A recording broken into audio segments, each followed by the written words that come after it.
Baik. Seterusnya kita pergi kepada kaedah 104. Kullu ma'nan mustanbatin min al-Quran ghairi jarin 'ala al-lisan al-Arabi falaysa min 'ulum al-Quran fi syai'. Setiap arti yang disimpulkan daripada Al-Quran sedangkan ia tidak selari dan tidak bersesuaian dengan bahasa Arab, mestilah ia tiada kena mengena dan kaitan langsung dengan ilmu Al-Quran. Kalau orang kata betul juga tafsir itu menganggap tak betul lah tu.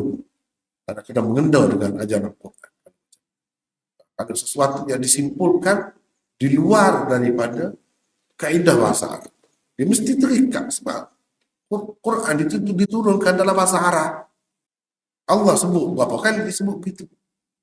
Dipilih bahasa Arab sebab itulah bahasa yang terbaik. Itulah yang terbaik yang dapat menampung kalam Allah. Baiklah. Keterangan setiap kesimpulan yang diambil daripada mana-mana ayat Al-Quran sedangkan ia tidak selari dan sejajar dengan apa yang difahami daripada mizaj dan gaya bahasa Arab tulis. Itu maksud bahasa Arab tu. Bukan bahasa Arab ikut mana-mana ada sekarang ni. Yang tak betul. Cakap pun tak boleh pegang sangat sekarang ni. Yang dipakainya Al-Arabul Arba. Tradisinya tak pernah bertemu dengan siapa-siapa orang luar. Tak ada pengaruh bahasa luar. Tak ada pengaruh. Kerana macam kita kan, kita bercakap dengan bahasa asing, dia ada pelet dia, kita pun jadi pelet nak ikut dia. Padahal kita boleh cakap dengan betul bahasa kita. Jadi kita ikut dia. Orang Arab pun macam tu juga. Bila dia bergaul dengan orang luar kan, orang luar tu pelet dia tu. Jadi dia cuba ikut-ikut. Lama-lama ikut, dia sendiri pun jadi sama. Sebab itu Arab kemudian tidak jadi dalil bahasa. Bukan Arab kemudian zaman kita ni, zaman Mutanabbi tu, ada dewa je. Hebat tu. Pun tidak boleh jadi dalil dalam bahasa Arab. Yang boleh menjadi dalilnya kalau bahasa Arab, jahiliah. Tak kira sudut jahiliah mengaku ajaran dia, pahaman dia tak kira. Bahasa dia, ketulis dan bahasa. Bahasa Quran turun sesuai dengan. Sebab itulah kena belajar sastra Arab. Baru boleh kita banding. Jadi tidak sesuai dengan mizaj. Dan gaya bahasa Arab tulis tidak boleh dianggap sebagai ajaran Al-Quran. Sebabnya ialah Al-Quran diturunkan dalam bahasa Arab yang difahami semua penggunanya ketika ia diturunkan. Apabila ia lari daripada mafhum asalnya, maka tidak boleh lagi ia dikaitkan dengan ajaran Al-Quran. Bahasa ni jangan. Bahasa kita pun sama, bahasa lain yang ada muannas muzakkar tu lagi susah. Bahasa Arab ada. Segala bahasa ada. Bahasa Urdu misalnya ada. Ni perkataan ini dia guna muannas betina. Perkataan ni jantan. Kalau bahasa Arab as-sama itu muannas. Al-ard muannas juga. Idza zulzilat al-ard. Idza zulzilatil ardu zilzalaha, balik pada al-ard. Betina, dapat betina. Kalau fi'il kena muannas juga. Idza sama'u fatarat, infatarat, insyaqqat, bukan infatara, bukan insyaqqa. Menunjukkan as-sama itu. Tapi kalau dalam bahasa itu contoh. Bahasa lain pun sama juga yang ada. Tak kira bahasa Melayu lah, dia tak ada muannas muzakkar tu. Asman, langit, muzakkar. Zamin, bumi, muannas. Bagi orang yang tidak ahli bahasa, tu bertukar tu, cakap tu. Bertukar cakap tu. Yang sepatutnya fi'il kena, dah fa'il dia muannas, fi'il pun kena muannas lah. Sepatutnya begitu. Kepada tidak ahli bahasa, dia boleh bertukar. Dia kira asal sampai makna dia tak kira lah. Tak kira. Infatara. Orang Arab tak faham ke? Faham juga. Infatara. Makna dia faham. Tapi kalau orang Arab tulis dia tak akan kata as-sama infatara. Dia tak akan kata. Kecuali Arab sudah bercampur, dah lah. Sudah terpengaruh dengan orang lain. Begitu juga ahli bahasa lain, dia tidak akan kata. Dia tak akan kata kula asman. Dia tak akan kata kuli asman. Dia tak akan kata. Dia akan kata kula asman. Kalau bumi, kuli zamin. Dia tak akan kata kula zamin. Budak kecil, daripada kecil gitu. Dia cakap betul. Kalau ahli bahasa betul. Tapi kalau tidak ahli bahasa, dia boleh jadi mana lain. Maknanya sama. Langit terbuka. Kula asman, langit terbuka. Kalau kita kata kuli asman pun, terbuka juga. Tapi orang tak kata macam tu. Kalau zamin, kuli zamin. Tanah terbuka. Bumi yang terbuka. Orang tak kata kula zamin. Walaupun keduanya memberi makna yang sama. Sebab apa? Bahasa tu memang dia jaga. Dia ambil kira semua. Dia ambil kira. Jadi, begitu juga dengan bahasa Arab ni, yang dikira ialah bahasa Arab lama. Bahasa Arab tulis. Itu yang dikira. Bahasa Arab kemudian boleh jadi dalil apa? Misalnya kalau kita belajar kan as-sab'ul mu'allaqat, itu boleh jadi dalil. Boleh jadi dalil. Selalu ada kitab-kitab disebut. Buktinya ni dalam syair. Syair tu bilang syair jahiliyah. Okey. Kalau syair kemudian tak boleh jadi dalil. Walaupun dia hebat pun. Dia ada sebuah buku, sebuah dewan syair pun. Sekarang ni Dewan Chauki, Dewan Hafiz Ibrahim, zaman moden ni. Penyair Arab moden. Chauki misalnya. Dia ada dewan ni. Hafiz Ibrahim, ada dewan. Boleh buat hujah. Boleh buat hujah. Dalam bahasa Arab. Baik. Jadi kena pakai itu, bahasa Arab itu. Berpandukan kaedah ini, banyaklah tafsiran-tafsiran yang dibuat oleh golongan Malahidah dan Zanadiqah yang langsung tidak selari dengan mizaj dan gaya bahasa Arab tulen akan tersingkir. Bila kita pakai kaedah ni kan, ada kaedah ni, tertolak. Mudahnya. Yang dibuat oleh Malahidah yang tidak percaya kepada Tuhan. Bahkan kadang-kadang dia masuk dalam agama, dalam Islam ni untuk merosakkan akidah umat Islam. Untuk mengelirukan umat Islam, dia buat macam-macam cerita. Reka hadis-hadis palsu. Ini kerja buat-buat Malahidah. Buat-buat Zanadiqah. Buat-buat zindik. Dia berasa dia tu Islam sangat. Dia lah yang paling Islam. Sebenarnya, akidah dia salah. Itu zindik. Orang yang mengaku Islam, tapi sebenarnya dia tidak Islam pun hakikatnya. Tapi dia bersedia lah paling Islam. Banyak orang lagu ni, dia buat kerja begini lah. Dia buat kerja begini. Dia langgar semua, dia tak ada kaedah. Dengan ada kaedah ni kan, kita boleh menyelamatkan diri kita. Boleh menyelamatkan umat daripada tipu daya. Orang-orang yang ada kepentingan dunia macam ni.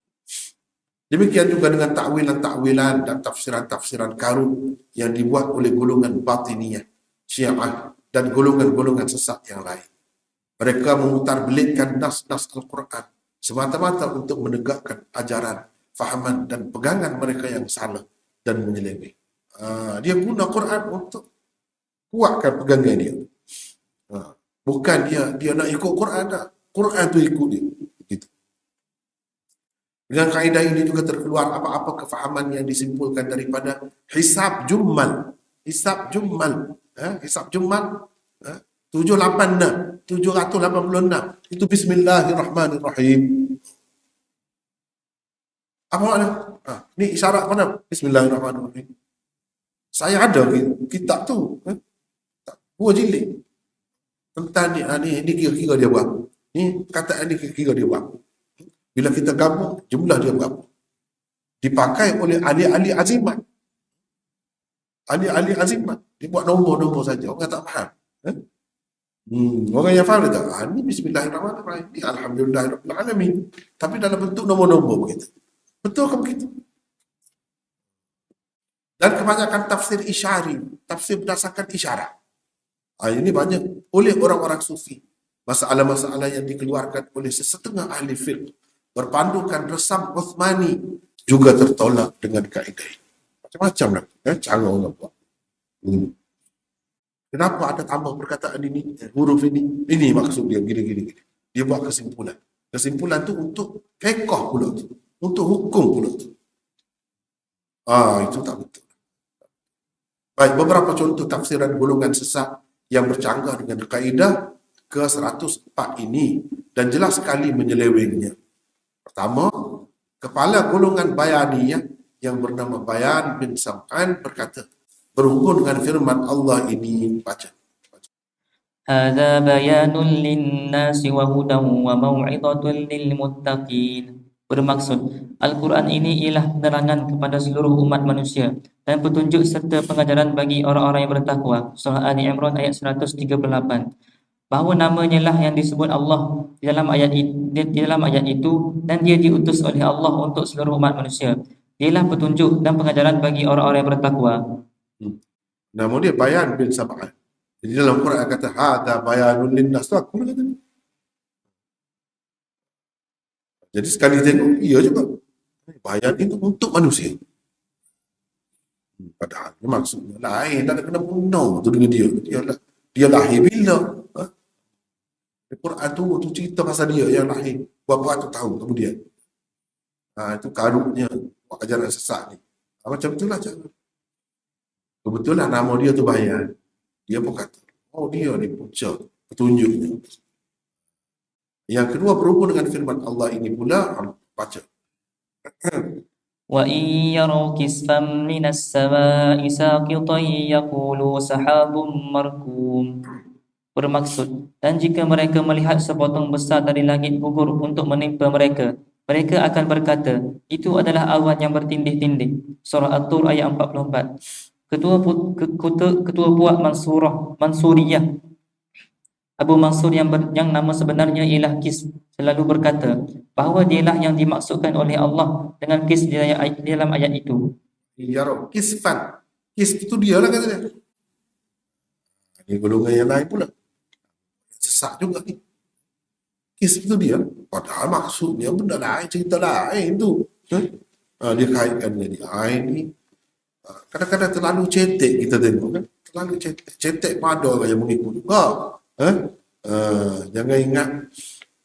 Itulah pepatah Arab kata likulli saqit laqit. Likulli saqit laqit. Setiap yang gugur ada saja yang memungut. Kalau tak ada ramai musik ada lah yang pungut. Jadi sama juga yang di tempat kita ni pun banyak juga kan. Kadang-kadang tak pernah sama lah kita kata. Tak masuk akal. Tapi ada juga orang yang boleh ikut. Berhubung dengan ayat pertama di dalam surah An-Nasr ini pula, baca. Idza jaa nasrullahi wal fath. Bermaksud, apabila datang pertolongan Allah dan kemenangan semasa engkau wahai Muhammad berjaya menguasai negeri Mekah. Surah An-Nasr ayat 1. Ubaidullah yang digelarkan dengan Al-Mahdi, seorang tokoh Syiah Fatimiyah dan pengasas kerajaan Ubaidiyin di Mesir, telah meletakkan nama dua orang pembantu kanannya dengan Nasrullah dan Fathullah. Dan dia selalu berkata bahawa kamu berdua lah yang disebut Allah di dalam ayat tersebut. Dia ada orang kanan dia lah. Dia. Jadi Nasrullah tu, kamu kata. Wal-Fath, Al-Fath itu, kamu kata ni. Lagu ni lah ajaran sesat. Siapa ni? Ubaidullah. Kerajaan Ubaidiyin orang panggil di Mesir tu. Kerajaan Fatimiyah. Ini pengasasnya. Sesat.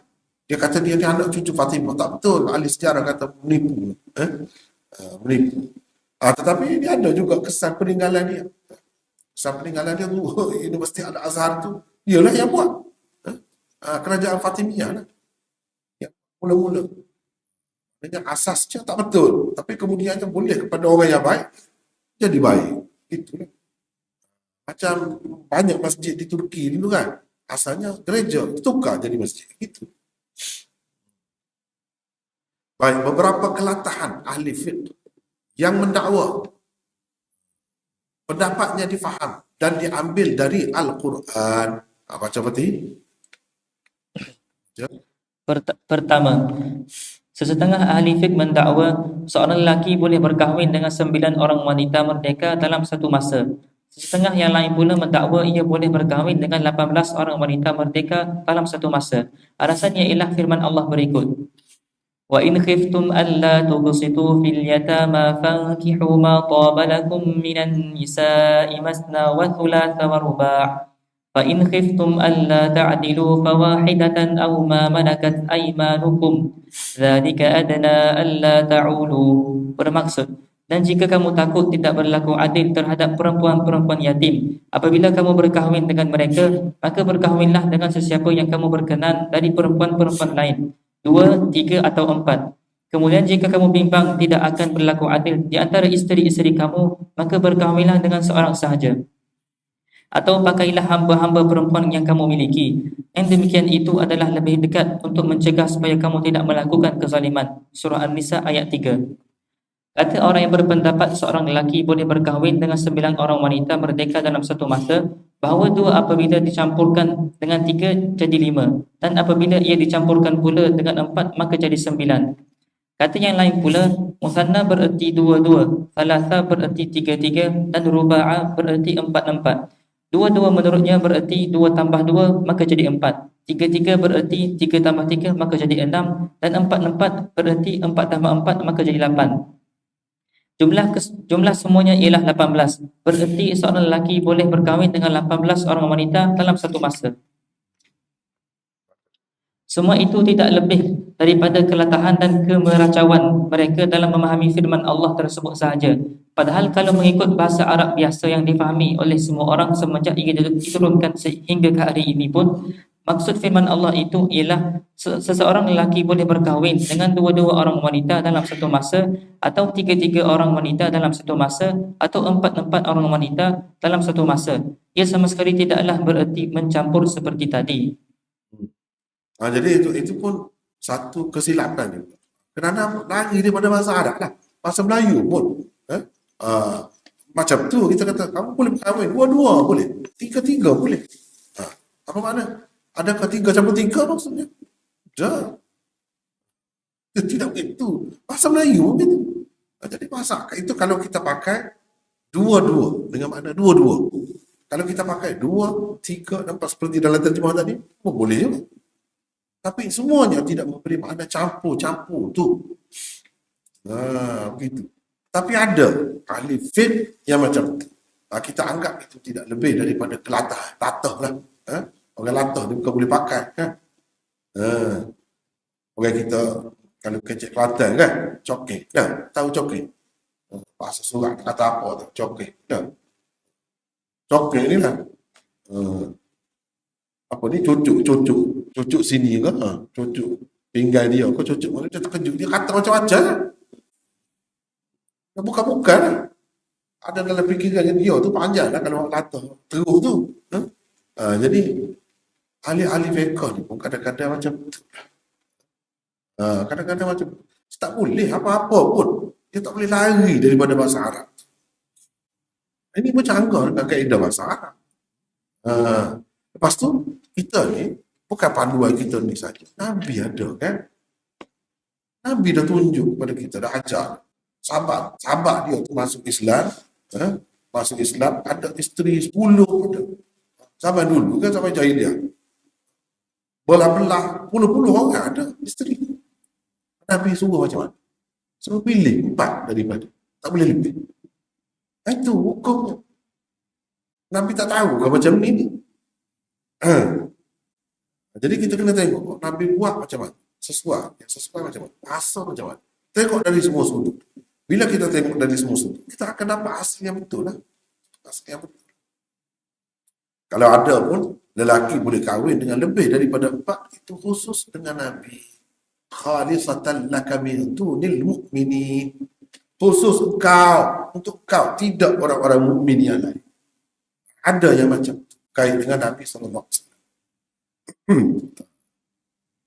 Ada yang khusus dengan dia. Kita kata begitu. Sebab orang lain dia tak bagi. Dia tak bagi.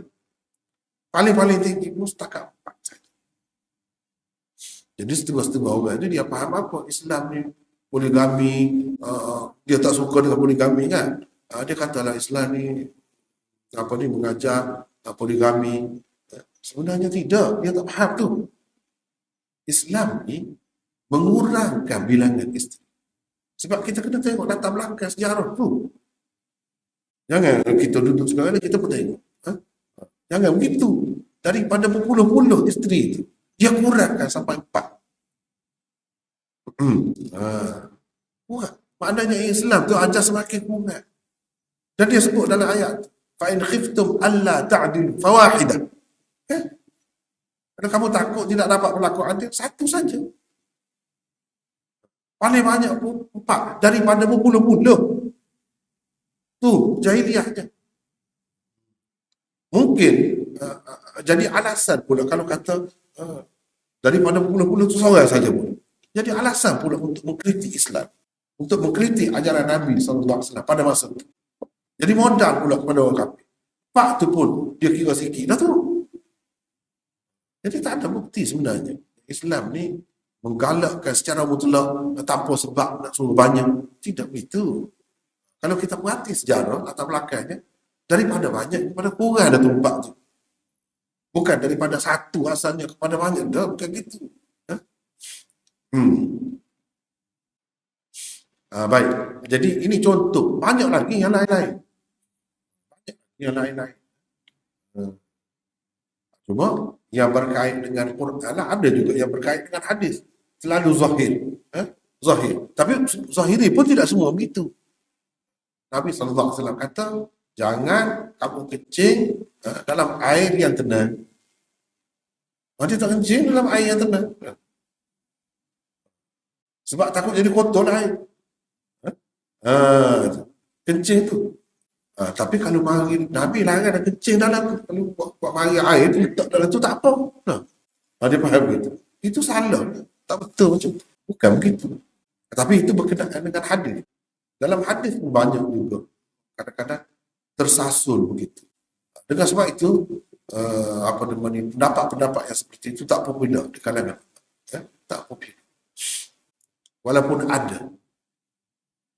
Itu pendapat-pendapat zahiri lah.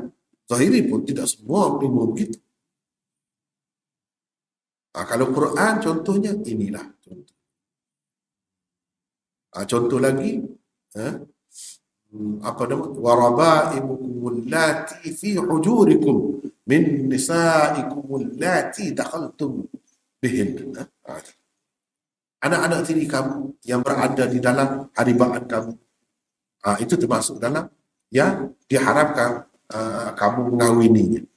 Mana kalau anak tiri yang kamu tidak jaga, kamu tidak pelihara daripada kecil lagi, tidak fi hujurikum tu tak ada, boleh kahwin. Tak kena kahwin, boleh. Ada yang berpendapat begitu. Sebab di situ ada qaid jadi. Di situ ada qaid.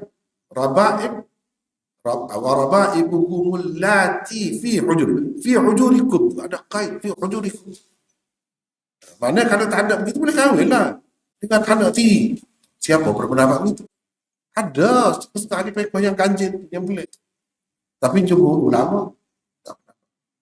Ini dia panggil kalau qaid pun, sebab itulah kita kena belajar usulul fiqh. Satu ilmu yang lain pula. Usulul fiqh.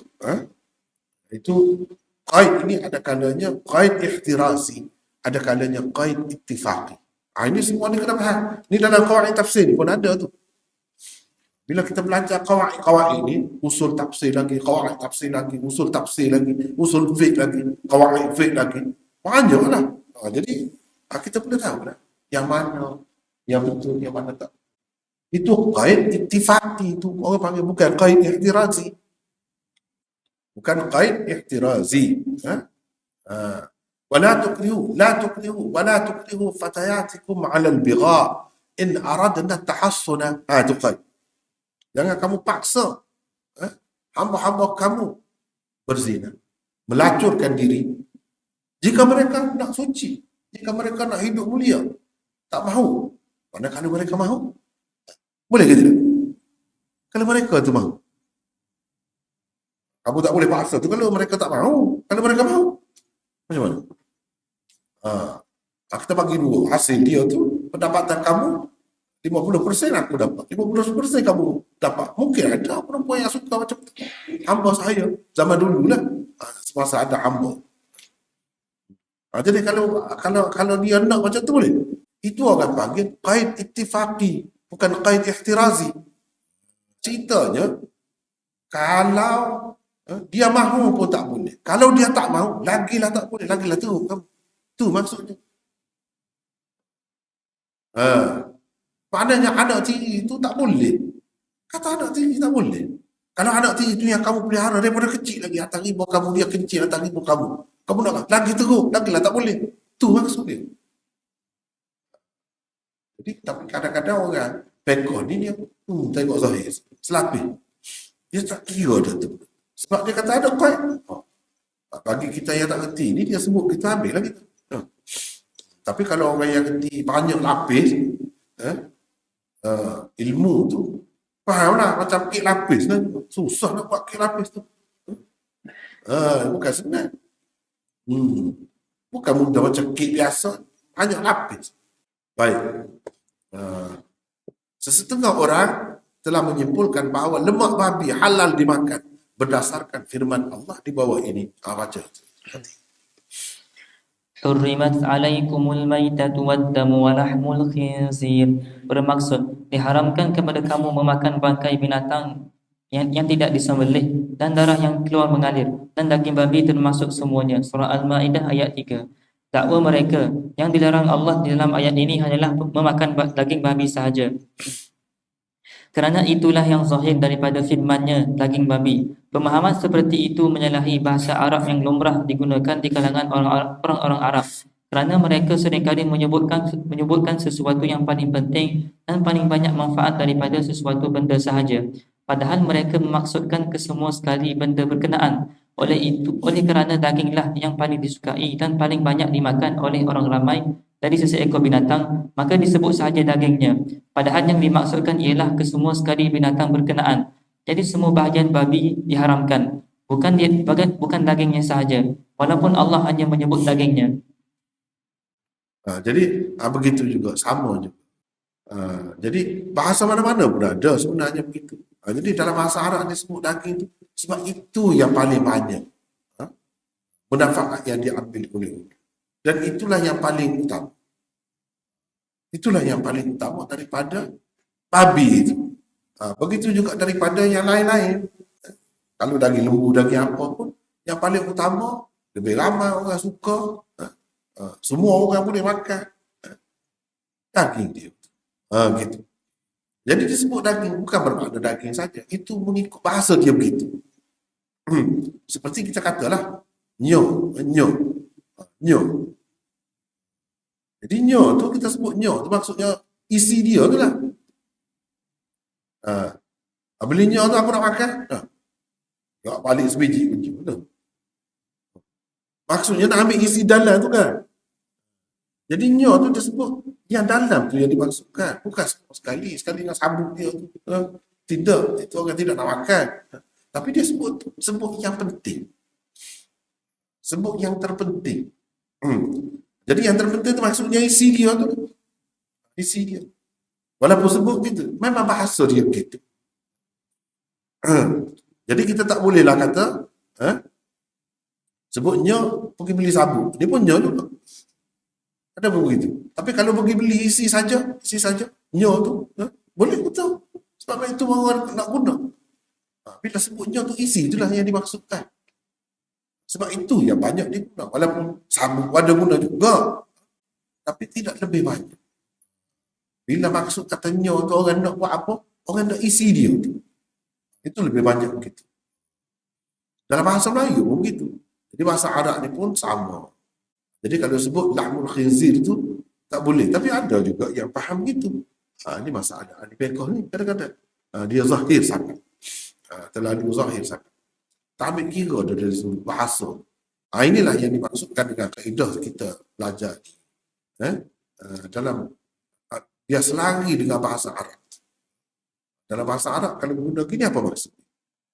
Contoh-contoh pemensungan ayat Al-Quran dengan tujuan menyokong fahaman dan kepercayaan yang dipegang. Satu, lihat bagaimana golongan yang tidak mempercayai takdir memesongkan firman Allah di bawah ini dengan takwilan yang langsung tidak selari dengan bahasa Arab yang diketahui umum. Baca situ. وَلَقَدْ ذَرَأْنَا لِجَهَنَّمَ كَثِيرًا مِنَ الْجِنِّ وَالْإِنسِ لَهُمْ قُلُوبٌ لَا يَفْقَهُونَ بِهَا وَلَهُمْ أَعْيُنٌ لَا يُبْصِرُونَ بِهَا وَلَهُمْ آذَانٌ لَا يَسْمَعُونَ بِهَا أُولَئِكَ كَالْأَنْعَامِ بَلْ هُمْ أَضَلُّ أُولَئِكَ هُمُ الْغَافِلُونَ. Tebal dan kuat sikit. Tak apa, baca terjemah. Bermaksud, dan sesungguhnya kami jadikan untuk neraka Jahannam banyak dari kalangan jin dan manusia. Mereka mempunyai hati tetapi tidak mahu memahami dengannya ayat-ayat Allah. Dan mereka mempunyai mata tetapi tidak mahu melihat dengannya bukti keesaan Allah. Dan mereka mempunyai telinga tetapi tidak mahu mendengar dengannya ajaran dan nasihat. Mereka itu seperti binatang ternak, bahkan mereka lebih sesat lagi. Mereka itulah orang-orang yang lalai. Al-A'raf 179. Mereka mentakwilkan zara'na li jahannama, kami menjadikan atau ciptakan untuk neraka Jahannam dengan alqaina fi jahannama, kami campakkan atau masukkan ke dalam neraka Jahannam. Padahal zara'na dengan mahmuzul lam fi'ilnya berpunca daripada perkataan zara'a. Takwilan mereka yang seperti itu pula berpunca daripada perkataan zara' yang mu'tal lam fi'ilnya. Jika zara'a dengan lafaz dan ertinya diterima, nescaya ia membuktikan adanya konsep takdir. Sedangkan ia adalah sesuatu yang bertentangan dengan pegangan mereka. Takwilan seperti ini tidak dapat diterima kerana bercanggah dengan penggunaan bahasa Arab yang lumrah dan tidak selari dengannya. Jadi di kalangan orang-orang yang Islam ni, mendakwa Islam ni, ada yang ramailah, bukan satu kumpulan sahaja yang termasuk dalam Qadariyah. Jadi kumpulan ini namanya Qadariyah, seolah-olahnya macam dia percaya kepada takdir. Tak. Dia tidak percaya kepada takdir. Qadar, dia tidak percaya kepada qadar. Dipanggil Qadariyah. Sebenarnya yang tidak percaya kepada takdir ini banyak, bukan Qadariyah sahaja.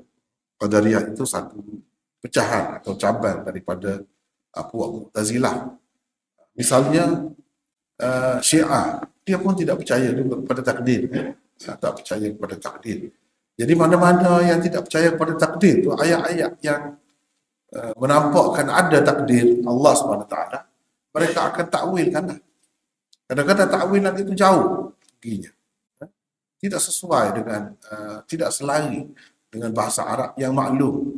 Yang semua orang yang tahu bahasa Arab, mereka rasa asing takwilan seperti itu. Tetapi golongan-golongan ini biasalah mentakwilkan. Ini untuk menyokong pegangan mereka. Menyokong pegangan mereka. Ini pemesongan ayat Al-Quran, jadi pemesongan makna. Tahrif maknawi. Tahrif maknawi. Pemesongan makna ayat Al-Quran. Dengan tujuan menyokong fahaman dan kepercayaan yang dipegang. Dia pesong ayat. Orang yang tidak percaya takdir, mana-mana ayat yang berkait dengan takdir, dia cuba pusing. Cuba spin. Sekarang ni kata kan. Cuba spin. Pusing. Pusing itu teruk-teruk lah. Jadi sebab itu begini dia puncanya kita kan percaya kepada iman. Rukun iman itu ada 6 kan, ada 6. Cuba kita baca ayat-ayat. Misalnya baru ni kita bertemu amanar rasulu bima sila ilaihi min rabbih wal mu'minun kullun amana billah wa malaikatihi wa rusulihi. Kalau kita bilang tu ayat-ayat tu kan di 5 je. Tak ada takdir. Ini syubhah lah ni. Ini kekeliruan, syubhah. Banyaklah ayat-ayat yang seperti itu. Antaranya yang kita bertemu di situ di akhir surah Baqarah. di akhir surah Baqarah antaranya. Ni. Dan di tempat-tempat lain pun kalau disebut dalam Quran disebut 5. Jadi rukun iman yang 6 itu digugat oleh mereka lah. Kata mana? Cuba tengok ni. Ulun, semua mereka tu beriman kepada Allah. 1. Malaikat. 2. Kitab. 3. Rasul. 4. Dan hari kemudian. Hari kemudian. 5. Ada sebut di tempat yang lain. Ada sebut 5. Jadi, mana yang ke-6 tu tak ada. Di sini ke? Di sini memang tak cukup pun. Apa nama ni? 5 tu pun tak cukup. Yang ke-6 adalah di tempat yang lain. Yang ke-5 tu iaitu percaya kepada hari kemudian. Percaya kepada hari kemudian. Tetapi takdir tu tidak ada juga. Ini apa nama ni? Kekeliruan yang ditimbul. Yang sebenarnya memang betul lah kalau kita tengok zahir begitu. Itulah bezanya orang panggil Ahlus Sunnah dengan Ahlul Ahwa. Kenapa kita dipanggil Ahlus Sunnah? Muslimin, wasammakumul muslimin, tadi baru kita baca tadi. Dia menamakan kamu muslimin. Kerana kira cukuplah Islam. Tapi apabila ada orang lain juga mendakwa Islam, sedangkan ajaran Islam yang dia pegang tak betul. Tak betul.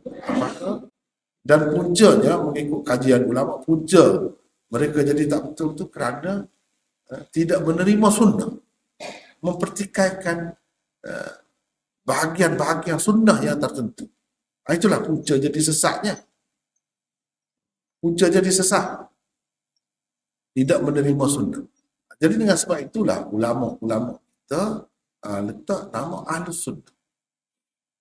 Muslimin yang sebenar yang Allah SWT sebut dalam Quran itu, kemudiannya apabila dah banyak mendakwa semua dakwa Islam, tetapi yang betul-betul mengikut ajaran Quran sesuai dengan apa yang dibawa oleh Nabi ialah orang yang mengikut sunnah.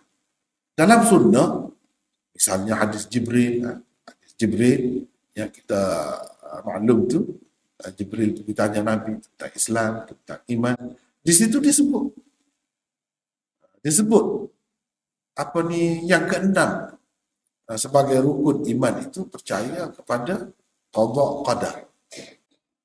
Jadi bagi apa ni golongan yang tak terima tu, dia tak terima hadis walaupun sahih. Sebab dia kata tak ada dalam Quran. Jadi hadis tu diketepikan gitu saja, mudah saja. Cuma kalau nak kata yang tidak ada itu secara sebutan dengan jelas, apa nama ni semua tu sebut itu tidak ada, okey, boleh terima lagi, betul itu. Tetapi takdir itu banyak sangat ada dalam Quran, cerita tentang takdir itu ayatnya, cuma tidak disebut bersama, tetapi dalam hadis disebutkan bersama. Itu beza kita antara Ahlul Sunnah dengan Ahlul Ahwa. Sebab Ahlul Ahwa dia tak terima dalam hadis. Itulah Mu'tazilah cara dia, Syiah cara dia. Syiah tak terima kalau hadis itu yang bukan diriwayatkan oleh Ahlul Bait. Misal dia ada bagi-bagi pula. Mu'tazilah tak mau terima hadis kalau bercanggah dengan akal dia. Jadi masing-masing ada alasan untuk tidak terima hadis. Kerana itu Ahlus Sunnah dia terima hadis walaupun tak masuk akal. Tapi kalau hadis tu sahih, macam Mu'tazilah kata, macam mana Nabi nak mi'raj, kalau mi'raj naik ke atas tak boleh menampak, tak ada udara di atas, mati. Kerana itu dia tolak benda tu walaupun ada dalam hadis. Dia tak boleh terima juga hadis bedah-bedah Nabi dia bedah dada kan, sebelum mi'raj itu bedah dada, tak boleh terima. Sebab kalau bedah sampai macam tu, seperti sebut dalam hadis, itu tak mungkin hidup. Jadi mengikut ilmu manusia pada zaman itu, tak mungkin hidup. Tapi kalau kita tengok sekarang ni, biasa je benda tu. Biasa pun pergi angkasa lepas. Orang kafir pun pergi. Eh? Lepas tu dibedah dada ni. Lebih daripada tu lagi. Tukar lagi. Buah pinggan ke apa. Boleh hidup, tak ada apa. Jadi, oleh kerana pada masa tu akal tak boleh terima, manusia tak sampai lagi dia ke situ, lalu dia nafikan, itu kerugiannya.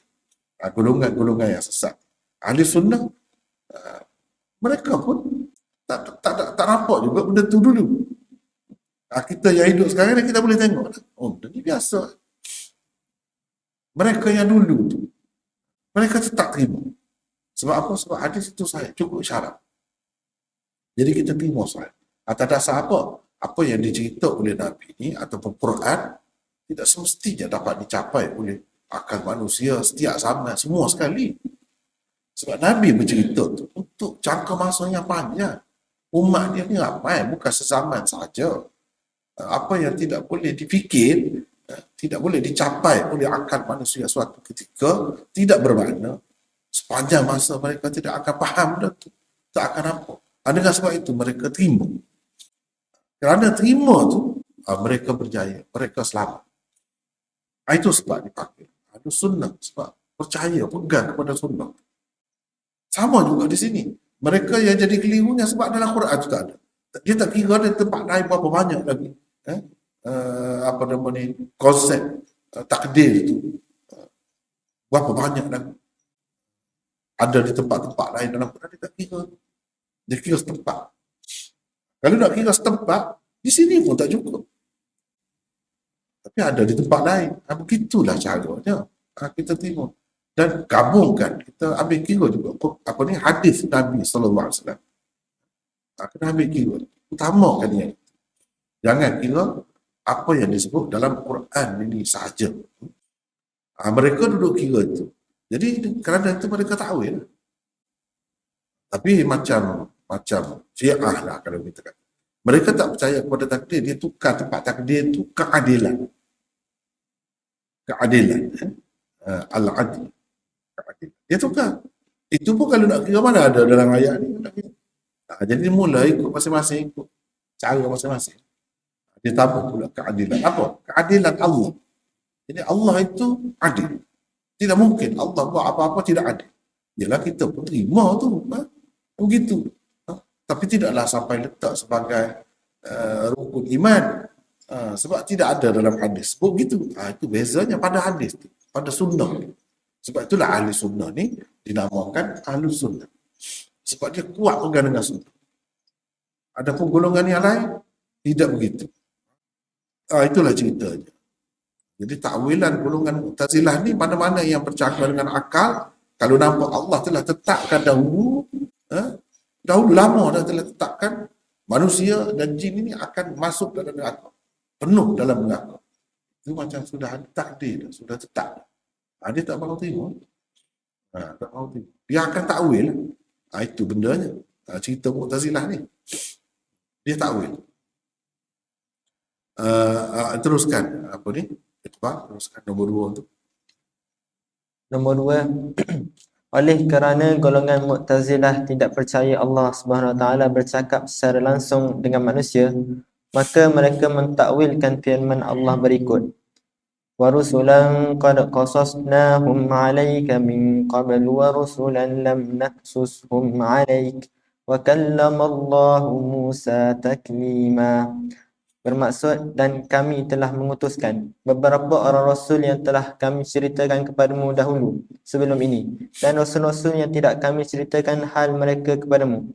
Dan Allah telah benar-benar berbicara kepada Musa secara langsung tanpa perantaraan. An-Nisa 164. Mereka mentakwilkan firman Allah yang bergaris di bawah itu dengan dan Allah telah melukai Musa dengan cakar hikmat. Takwilan seperti ini jelas sekali tidak selari dengan bahasa Arab yang lumrah dan diketahui umum. Kerana itulah ia dianggap salah. Jadi kallama Allah Musa taklima. Kallama yukallimu. Ini mana-mana bercakap, berbicara. Berbicara. Dia pula terjemah, dia takwil kallama ni daripada kalama. Kalama makna menukarkan. Jadi Allah telah Allah telah melukai Musa dengan cakar hikmah. Ini daripada mana? Jadi kalama tu daripada kalama melukakan. Kalama melukakan, dari mana pula mari cakar hikmah tu? Sebab dia tak terima lah Allah bercakap. Macam mana? Kalau Allah bercakap, ini dengan bahasa apa? Kalau bercakap dengan bahasa manusia, bahasa tu baru. Allah SWT tu qadim. Macam mana dia tak boleh terima? Di situ ada masalah. Allah tu qadim. Jadi kalau Allah bercakap dengan bahasa manusia, itu bahasa manusia itu baru. Allah SWT tu kan qadim. Jadi macam mana? Tak boleh. Tak boleh. Sebab itu dia takwil. Dia takwil. Padahalnya bagi kita terima Allah bercakap. Maknanya kallam Allah Musa taklima. Mengikut orang Arab yang tahu bahasa Arab mana-mana. Makna dia memang begitu. Terutamanya bila ada sebut masdar pun. Selepas itu. Kallama yukallimu takliman. Itu menunjukkan benar-benar berbicara. Tak boleh ditakwil. Kalau tak ada masdar itu mungkin boleh kata dengan maksud begini, maksud ini. Bila ada taklima itu, maksudnya benar-benar berbicara. Macam mana kita tak tahu. Allah SWT sebut dia bercakap dengan Musa. Ya, kita terima. Kita terima. Begitulah. Tanpa perantaraan, maksudnya secara langsung tu, tanpa perantaraan Jibril. Biasanya Jibril bawa mari wahyu apa semua. Ini tidak. Secara langsung.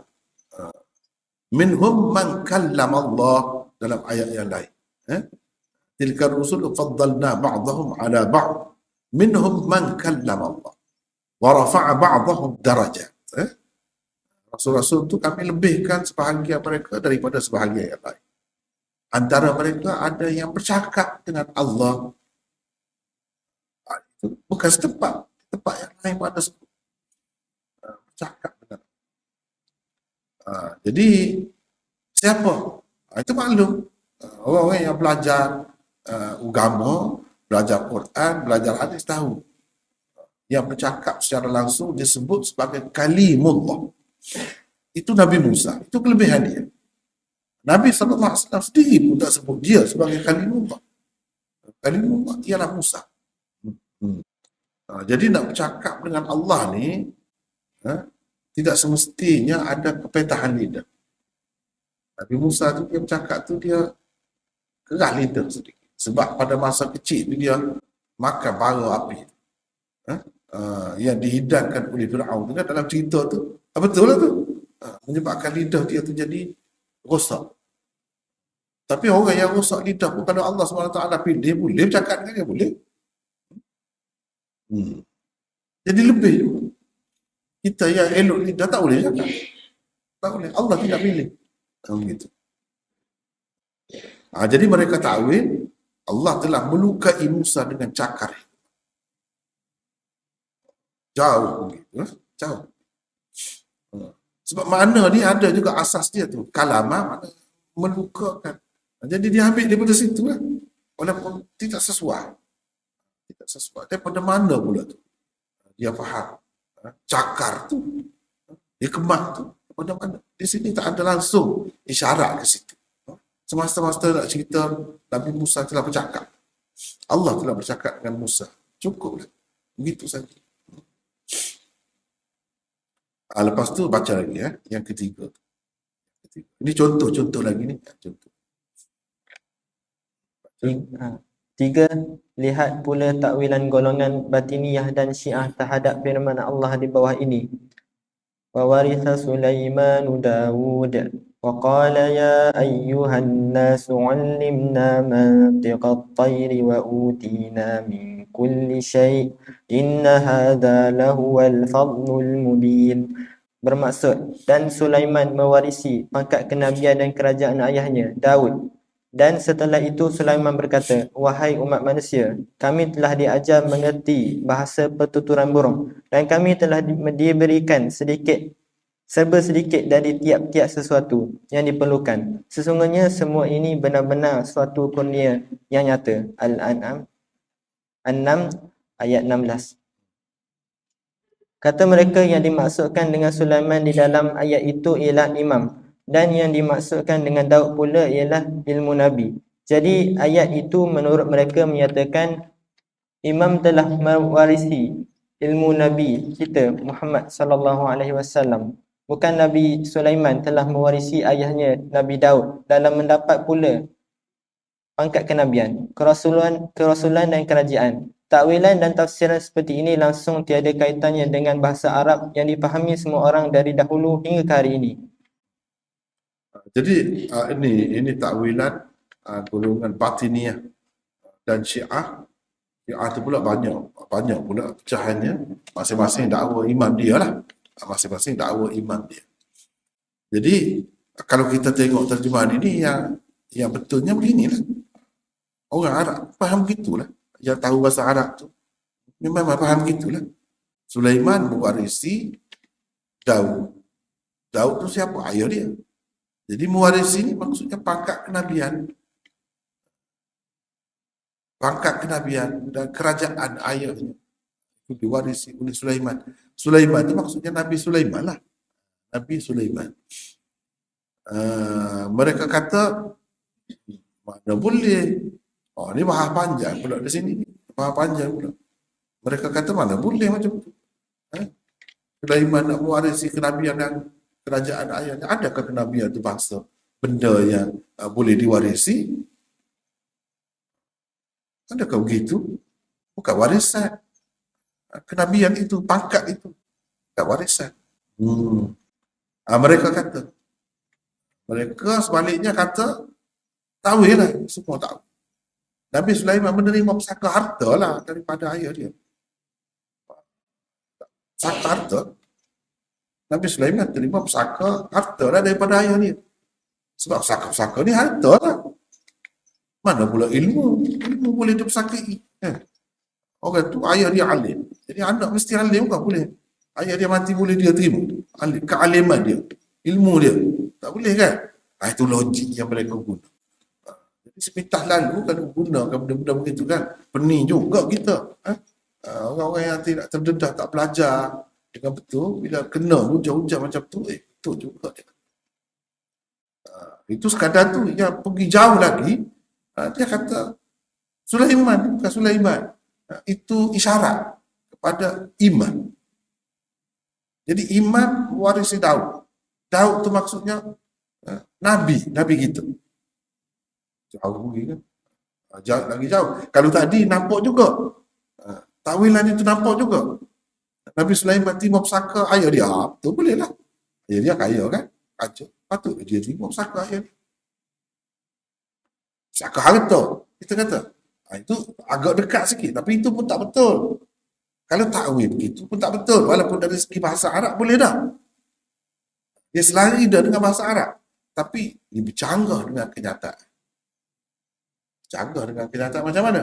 Dalam hadis. Itulah bendanya. Sebab itu kita orang ahli sunnah ni tidak pergi kepada Quran saja tengok hadis tu. Inna ma'asyiral anbiya la nurath ma tarakna sadaqah. Kami para nabi tidak dipusakai. Apa yang kami tinggalkan jadi sedekah.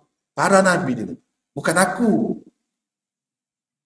Aku tu memanglah nabi. Nabi kita kata tu kan. Aku. Kami. Kami itu maksudnya para nabi. Ada sebut mana nabi-nabi semua ni tak ada pusaka. Kalau dalam Quran sebut cerita pusaka guna perkataan wanita dan yang seumpama ini yarithuni wa yarithu min ali Yaqub. Misalnya Nabi Zakaria kata kita dah lalu dah itu dalam surah Maryam. Yarithuni yang akan mewarisi. Jadi bagi kita ahli sunnah bukan mewarisi harta. Sebab Nabi tidak meninggalkan pusaka. Tidak ada sesiapa boleh mewarisinya dari segi hartanya. Berdasarkan hadis itu. Berdasarkan hadis itu. Jadi sebab itu kita tengok dalam terjemahan kita, bukanlah tafsir mana-mana, terjemahan Melayu mana-mana pun, Sulaiman mewarisi dia akan buat.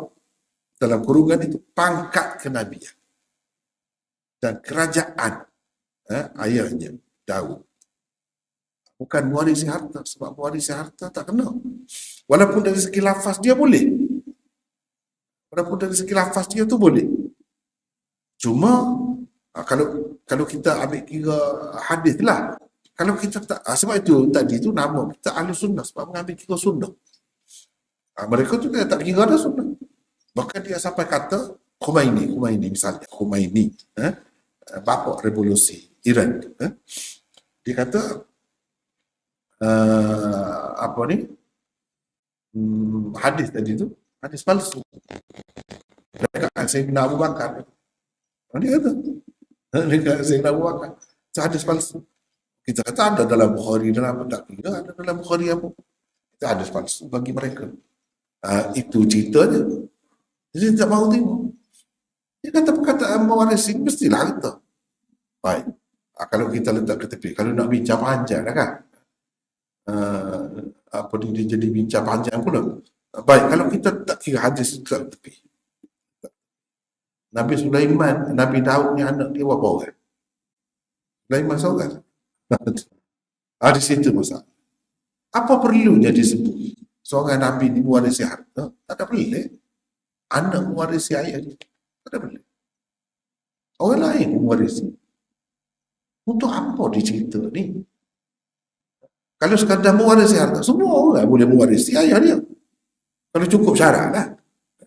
Mewarisi ayah dia, apa masalah? Jadi untuk apa disebut dalam Quran? Jadi harta, menunjukkan harta itu penting, besar. Begitukah Nabi-Nabi ni? Kehidupan dia, pemikiran jiwa dia menganggap harta dunia ni istimewa sangat. Terutamanya kalau kita tengok itu Nabi Zakaria, yarithuni, yang dapat mewarisi. Nabi Zakaria ni kaya kau orangnya. Dia tu orang zuhud, orang zahid. Jadi nak mewarisi apa dia daripada dia? Adakah mewarisi harta? Maknanya kalau macam tu bercanggah dengan sifat dia. Dia tidak zahid lah. Kalau dah harta banyak, sehingga sebut minta doa dengan Tuhan tu. Sebab apa? Nak dapat anak. Kalau tak dapat anak, harta ni mungkin pergi ke lain. Oh, begitukah pemikiran seorang Nabi? Itu kita ahli sunnah fikir begitulah, kata begitulah. Hujah kita tidak sesuai. Ini maknanya merendahkan, meletakkan seorang Nabi itu terlalu rendah. Macam orang biasa pun tak fikir begitu. Dia sampai fikir, tak ada anak, minta anak dengan Allah. Untuk apa? Untuk dapat mewarisi dia. Untuk dapat mewarisi dia tu kaya setengah mana? Dia sampai minta begitu. Itu masalah. Begitu juga kalau Nabi Sulaiman nak harta Daud. Munasabah kita kata sebab dia raja, kaya, banyak dah. Cuma masalahnya Nabi Daud ni seorang saja kan dia. Kenapa tak sebut yang lain? Orang lain tidak berhak ke timur pusaka? Kalau sekadar pusaka dunia. Harta. Tidak layak. Layak? Jadi kenapa sebut Sulaiman? Itu masalah. Kenapa sebut Sulaiman? Tapi kalau kita kata mewarisi kenabian, betul lah. Mewarisi kenabian itu bukan maknanya kenabian ni suatu perkara yang boleh diwarisi. Tidak. Itu bahasa kiasan. Maksudnya Allah SWT bagi kepada dia. Sedangkan anak dia yang lain-lain ramai lagi. Tapi mereka tak dapat. Harta tu semua dapat lah. Sebab anak raja dapatlah bahagian masing-masing. Tapi kenabian tak dapat. Sulaiman saja. Jadi patutlah sebut Sulaiman. Tak sebut yang lain. Tapi kalau harta pusaka, sepatutnya sebutlah nama-nama lain lagi. Yang berhak dengan pusaka daripada Daud. Kenapa tak sebut? Bagi kita kata begitulah. Hujahnya. Ikut mana-mana. Kalau kata pusaka harta benda, bolehlah juga. Boleh tahan. Walaupun kita tak terima juga.